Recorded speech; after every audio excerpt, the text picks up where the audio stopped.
Hello everyone, welcome back.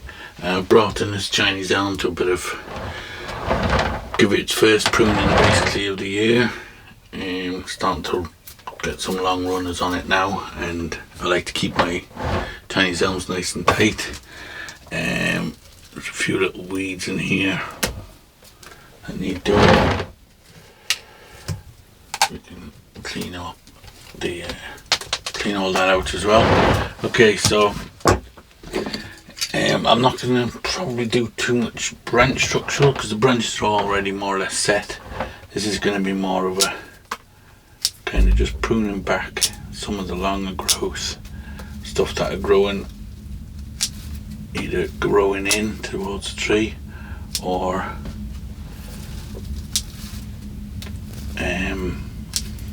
growing too long. So again, I'm just going to go to, you see you've got like branches like this. You see it's quite a long branch. I know people leave them grow very long, but it's way too long now, so now I've got to cut the whole thing off. So this is why I kind of tend to prune them a bit shorter. It just helps to keep the foliage tighter, and then you don't end up with thick branches out on the end because you had to chop a big branch off, and then you end up with a thick fat stub at the end. So anybody that's got new to the hobby, and they're a great tree to work with, Chinese elms. They're probably one of the easiest, but they're also one of the best. I feel they are a bit underrated because they are kind of easy to look after, but I do love them because they are, I can see why they're probably one of the most common bonsais, trees used for bonsai.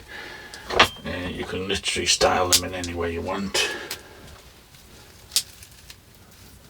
They will just keep, that's very unforgiving. They're very forgiving, not unforgiving. They will keep pushing and pushing out leaves and new growth all the time. Most of mine, not all, don't lose their leaves. They're outside all year round, and they don't lose the leaves in the winter. Now, we've had a very mild winter this year.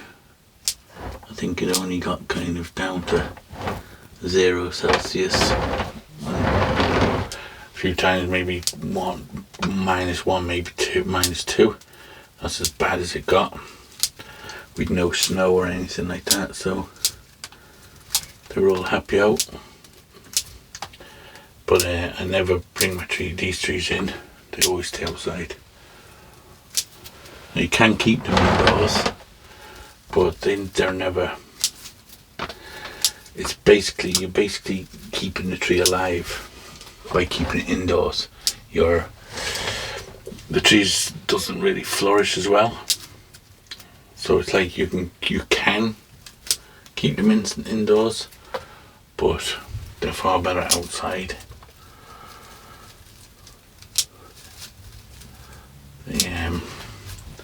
They normally, if you keep them indoors, they get much darker, greener leaves. They don't get this kind of vibrant light green that they do when they're outside. They enjoy being out in the rain and the wind and the sunshine rather than the hot, humid house, dry heat. And it's very kind of artificial heat, like indoors. Much further the outside, they like to cool off and then heat up again. This again was another one of these just trees I got from a shopping centre or something, and you can see the roots again, like I've shown before on other ones, that you get the roots can be really bad on them.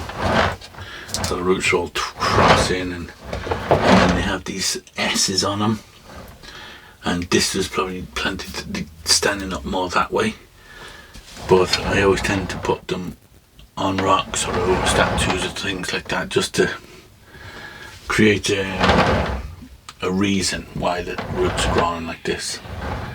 If it had a nice flat root base, then it'd be no point planting it on this, but because the root's so twisted, if you put it over a rock or something, then it looks like, oh, it's growing like that because it's growing over the rock.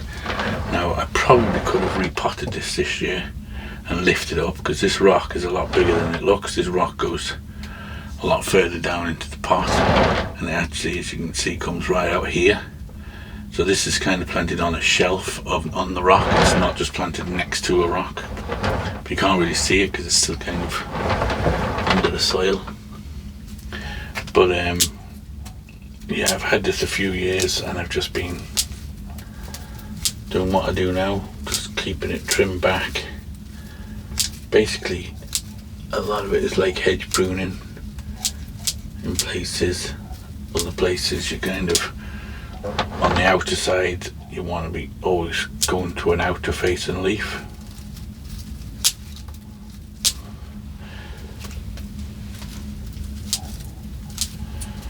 You see, if you leave these keep growing, then the inner branches just get weaker, and all the energy goes into these ones that are shooting out, and then the internodes start getting longer, and you get a much looser tree. I like to keep my Chinese elms with nice tight foliage on them. So this is how best way to keep your foliage nice and tight. Like I said, if you're a beginner and you've just got one of these trees, don't be afraid to prune it. They enjoy, well, they don't have to enjoy it, but they definitely respond well to pruning. They ramify a lot better, they get tighter pads. If I'd have just left this, it would just keep growing out and out and out, and it'd be like out here somewhere, and there'd be no ramification on it, and then you chop it back and end up with a big fat branch just straight coming out here. So keep pruning them, don't be afraid to prune them. You could take all the leaves off if you wanted, it'll just grow all new leaves, there's no fear of it. So like I said, if you're a beginner, give it a go, don't be afraid. Just prune. Try and work out which branches you want to keep and style or whatever. If you want to wire them, and then work from them main branches. Work your way out and build pads by pruning. As you can see, I'm just doing basically hedge pruning on it, especially on the tops, because they just fill out quite quickly. I'm still trying to get in between the leaves where I can, especially on the outer side. You can see now how that branch is quite thinned out now, but it'll fill out in no time. So I'll keep going, work my way around the tree, and then we'll come back then and have a look in a minute. I'll just pause the video for a little while and we'll come back and have a look. Okay, so we're kind of getting somewhere now with the silhouette of the tree. So what we need to do now is kind of try and divide it up so it's not all one big pad. And one thing I am looking at is the tree kind of comes down here, and I'm debating whether to get rid of this entire branch under here to create space. You can see that space where my finger is. There's this here, this branch here, this entire branch. I'm wondering, will I take it out?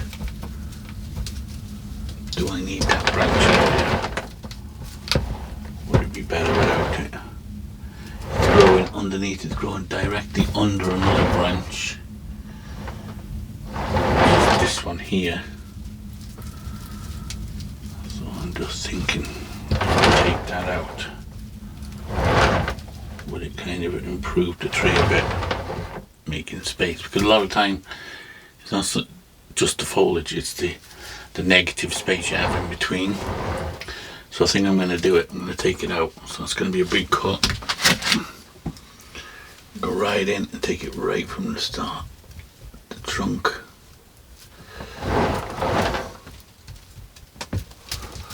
So there it goes. Okay, so it's quite a big branch, but it's created some negative space under there now. So what I'll do is clean out under here. So you can actually get more of a, yeah, you see now that just looks a bit better than having it all continuous. Now what I'm going to do next is, you see everything is kind of, not so much down here, here's okay, it's kind of separated a bit, but what I'm going to do is try and separate each branch so that it has its own kind of space to grow into.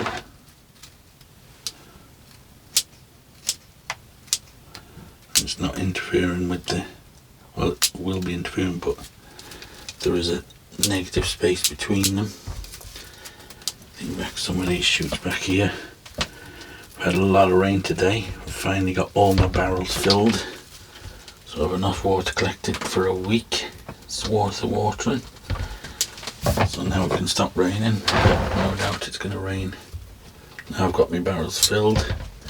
Probably keep raining, but at least I've got them filled now.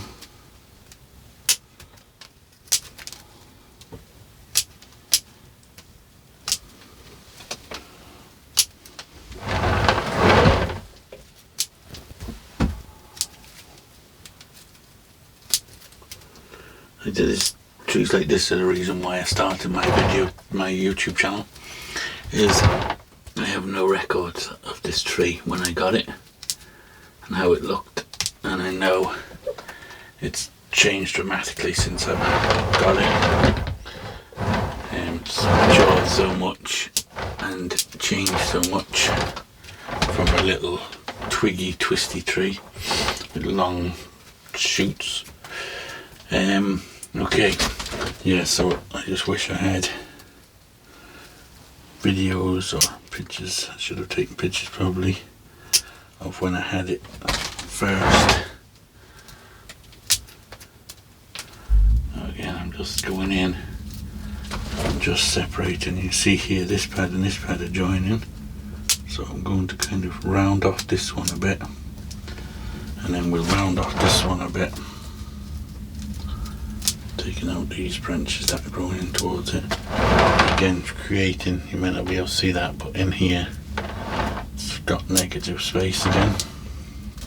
Again, now we've got this branch which is growing into this one, so we'll just pull them apart a bit. We'll just prune this one back and prune this one back, and again, negative space there. And then you do the same then up in the top here, try and create negative space and clean off the trunk, because it does backbud on the trunks and on the branches. Clean them off so more light can get through.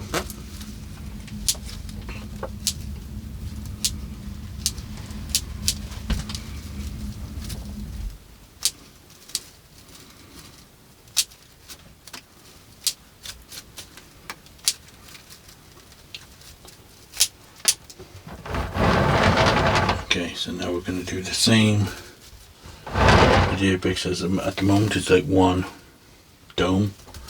So I'm going to go in, I'll just show you what it looks like now on the top. You can see it's just one kind of solid dome. So what I'll do is again go in and divide up the branches, making some negative space between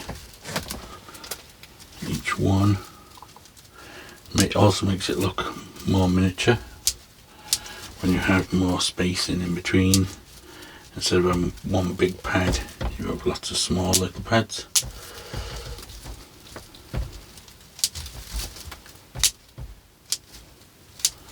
You've had a lot of rain and so my trees are all soaking wet, including this one, so it's really, the leaves are sticking to me fingers with some clipping them.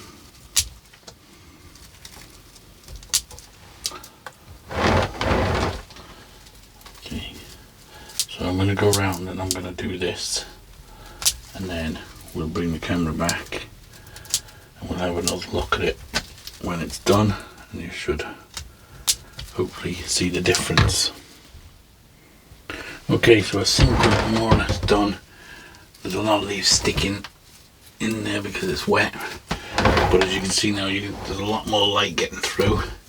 You can see more of the trunk, and if I bring you up on the top, you'll see, hopefully you can tell how there's empty spaces now, so that light can get through, and it just helps it look more miniature. It gives it more of a miniature look, and like that, when you can see more of the branching structure and more of the trunk, and that it looks more like a tree rather than a bush.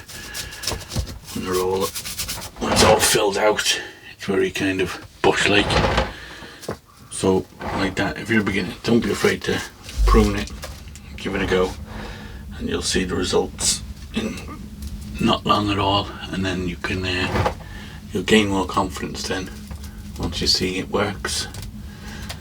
So that, to me, that is how I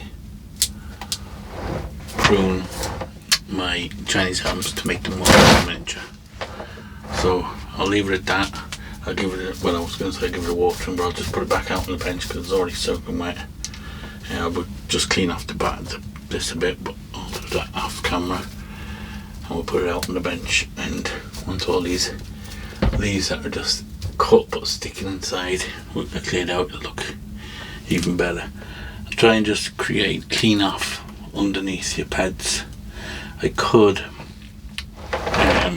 maneuver one or two of these, whether it go up or down, to create different heights as well. It's another way of making it look a little bit more miniature, but for me it's okay at the moment. And the moss and all that grew itself on this rock because it's in the shade all the time, so it's growing quite well under there, which helps make it look a bit more older. So we'll leave it at that. I'll show you, they might not look like it's taking off much, but there's my carnage cam, so there's a fair bit of amount taken off there. So we'll leave it at that. So as always guys, thanks for watching. Don't be afraid if you're new to prune your trees, that your Chinese elms. This, to be honest, works with most trees. Prune them, keep them in the shape, and they'll ramify more. Don't be afraid. So we'll leave it at that. So as always guys, thanks for watching, and we will see you on the next one.